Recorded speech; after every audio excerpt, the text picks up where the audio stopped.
নমস্কার, আপনাদের সাথে সুব্রী। ছট পুজো অনুষ্ঠানে এসে নিজের দলের কর্মীদের মেরে হাত পা ভেঙে তার হুমকি দিল পূর্ব বর্ধমান জেলার তৃণমূল কংগ্রেসের সাধারণ সম্পাদক খোকন দাস। কিছু কিছু সিপিএম মানুষ আজকে তৃণমূলে ঢুকে আজকে আমাদের এই তৃণমূলটাকে নষ্ট করার চেষ্টা করছে। সন্ধ্যা হলে মদ খাচ্ছে, রাতে গাঁজা মারছে, বিজেপির ছেলেদের সঙ্গে ঘুরে তারা আজকে এই 33 নম্বর ওয়ার্ডেও আজকে এখানে রাজনীতিটা নষ্ট করতে চাইছে। আচ্ছা আপনি বলুন তো, এখানকার নেতা মেহেরাজ এখানকার কিসের নেতা?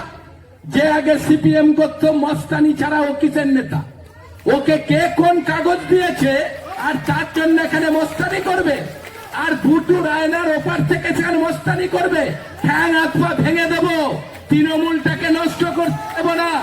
যারা মনে করে তৃণমূলটাকে নষ্ট করব, তাদের যদি ক্ষমতা থাকে লড়াই কর বিজেপির সঙ্গে। রাস্তায় বিজেপি কোথায় লুকিয়ে থাকিস? লড়াই কর। আমরা নোংরা রাজনীতি করি না, আমরা মারামারি পছন্দ করি না। আমরা মানুষকে ভালোবাসে তৃণমূল কংগ্রেসটাকে আমরা শক্তিশালী করতে চাই, মমতা বন্দ্যোপাধ্যায়ের হাতকে শক্তিশালী করতে চাই। এরা কোথায় ছিল? এদের কথা কে শুনে? মানুষ 25-30টা ছেলে রাতে টাকা নিচ্ছে আর মদ খাচ্ছে, এলাকায় অশান্তি করছে। পার্টি অফিস দখল নেব, ক্লাব দখল নেব, বাবার সম্পত্তি ও দখল নেবে। পার্টি অফিস দখল ওকে ছুটিয়ে দেব। আর যেদিন আমরা করব না, ওর কোনো বাবারা ওকে বাঁচাতে পারবে না। বর্তমানে যেদিন আমরা ঘিরে ধরবো, সেদিন কেউ বাঁচাতে পারবে না। যারা ওদের উস্কানি দেবে তারাও সেদিন ওদের পাশে দাঁড়াবে না। দিনের অপেক্ষায় করতে হবে যে ওরা কি ভেবেছে। কে আমাদের একটা কাগজ দিল, আমি পার্টি শের হয়ে গেলাম, আমি শের হয়ে গেলাম তৃণমূলের দখল করার জন্য, তৃণমূলকে মারামারি করার জন্য কে কাগজ দিয়েছে। আমরা এসব বরদাস্ত করব না। যারা এসব করবে আমরা তাদের উচিত শিক্ষা দিয়ে দেবো। তৃণমূলটাকে বাঁচাতে হবে। যারা রাতের অন্ধকারে বিজেপির সঙ্গে যোগসাজ করে তৃণমূলকে নষ্ট করতে চাইবে, আমরা তাদের ছেড়ে কথা বলবো না। আমরা অনেক কষ্ট করে এই তৃণমূল কংগ্রেসকে বাংলায় ক্ষমতায় এনেছি। আর এক শ্রেণীর মানুষ তারা রাতে দিনে বিজেপির সঙ্গে থেকে তারা আজকে তৃণমূলটাকে নষ্ট করে দিতে চাইছে। তাই আমি এই এলাকার মা বোনদের কাছে বলে যেতে চাই, আপনারা সবাই সংঘবদ্ধ হন এই ওয়ার্ডের স্বার্থে, এই ওয়ার্ডকে ভালো রাখার জন্য, এই ওয়ার্ডে আপনারা শান্তিতে থাকার জন্য আপনাদের সবাইকে সংঘবদ্ধ হতে হবে। ঝামেলা করলে আপনাদের দল বেঁধে বাড়াতে হবে, সবাইকে দল বেঁধে বেরোতে হবে। নাহলে আজকে রায়ের ওপর অত্যাচার করবে, কালকে আপনার ওপর অত্যাচার করবে। এই অত্যাচারিত মানুষগুলোর বিরুদ্ধে একসঙ্গে সবাইকে সংঘবদ্ধ হয়ে নামতে হবে। আজকে ছট পুজোর মঞ্চ, এখানে আমরা এত কিছু বলতাম না, কিন্তু আজকে বিভিন্ন জায়গায় যারা অশান্তি লাগাচ্ছে, বিভিন্ন জায়গায় যারা গন্ডগোল লাগাচ্ছে, আমরা প্রশাসনকেও শুনিয়ে দিয়েছি। প্রশাসন যদি তার ব্যবস্থা না করে, প্রশাসনকে ঘেরাও করে রেখে দেবো। ঘন্টার পর ঘন্টা আমরা বর্তমান শহরে ঘেরাও করে রেখে দেবো। দেখবো যদি প্রশাসনের ব্যবস্থা না করে। প্রশাসন গোলাম হয়ে গেছে, কাউকে বললেই একে গ্রেপ্তার করবো, ওকে ধরবো। তারা নেই বিচার দেখবে না। যারা কষ্ট করে পার্টি অফিস করেছে তাদের অফিস থেকে তাড়িয়ে দিতে হবে। তারা কি অন্য দল করছে? তারা অন্য দল করছে। যদি তার ক্ষমতা থাকে তারা নিজেরা পার্টি অফিস করে তৃণমূলটা করুক।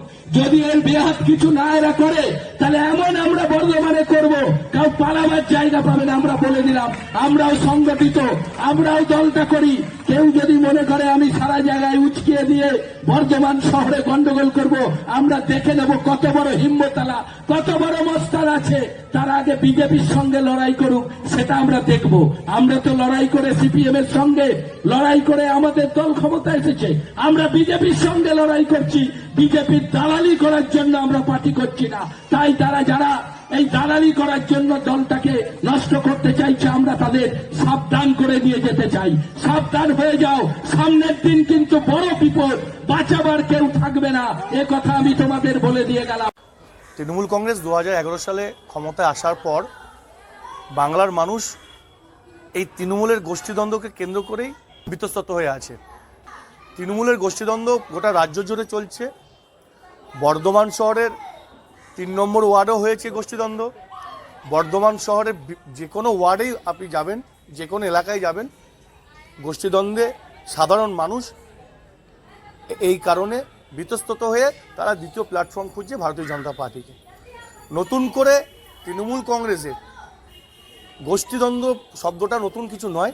2011 সাল থেকে আজ পর্যন্ত বাংলায় যত দাঙ্গা হয়েছে, যত অশান্তি হয়েছে, তৃণমূলের দুই গোষ্ঠীর মধ্যে। বিজেপির পক্ষ থেকে যে মন্তব্য সেটা হচ্ছে বিজেপি গণতন্ত্রে বিশ্বাসী, বিজেপি চায় যে সাধারণ মানুষের ভোটে জিতে সাধারণ মানুষের উপকার করতে। এই গোষ্ঠীদ্বন্দ্বের নাম করে এলাকাকে গরম করে রাখা, এলাকার রাজনৈতিক পরিবেশকে, বাতাবরণকে গরম করে রাখা, এর পক্ষপাতিত্ব বিজেপি কখনো করে না। আমরা সাধারণ মানুষের স্বার্থে বলবো যে সাধারণ মানুষ এদেরকে প্রত্যাখ্যান করে দিয়েছে। আপনারা দেখেছেন কদিন আগে এই রায়ান ওয়ানেও যে এক তৃণমূল নেতার বাড়ি আর এক তৃণমূল নেত্রী তাদের বাড়ি ভাঙচুর, বোমাবাজি করেছে। অর্থাৎ নতুন কিছু নয়, এটা তৃণমূলী কালচার, এটা তৃণমূলের সংস্কৃতি। বাংলার মানুষ এই সংস্কৃতি থেকে বাঁচতে চাইছে, এই সংস্কৃতি থেকে মানুষ বিরত থাকতে চাইছে। তার জন্যই মানুষ মনে মনে তারা নিশ্চিতভাবে চিন্তা করে নিয়েছে 2021 সালে বিধানসভায় বিজেপিকে ক্ষমতায় এনে এই গোষ্ঠীদ্বন্দ্ব নামক যে ভাষাটা, এটা বন্ধ করতে চাইছে। ধর্মীয় মঞ্চ থেকে রাজনৈতিক কথাবার্তা, মেরে হাত পা ভেঙে দেবো এবং কেউ কোনো বাপ কাজে লাগবে না, খোকন দাস বলছেন মঞ্চ থেকে, এই নিয়ে কি বলবেন?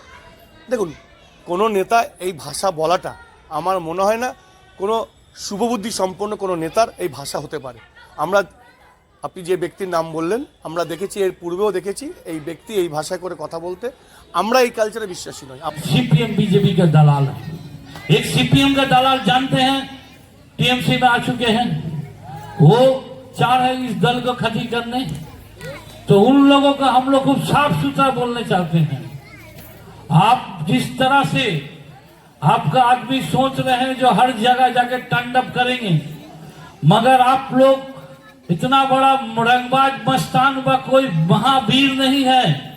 बर्दवान थाना का रिकॉर्ड उठा के देख लीजिए, बर्दवान थाना का रिकॉर्ड आपको बता देगा सीपीएम का टाइम, बीजेपी का टाइम।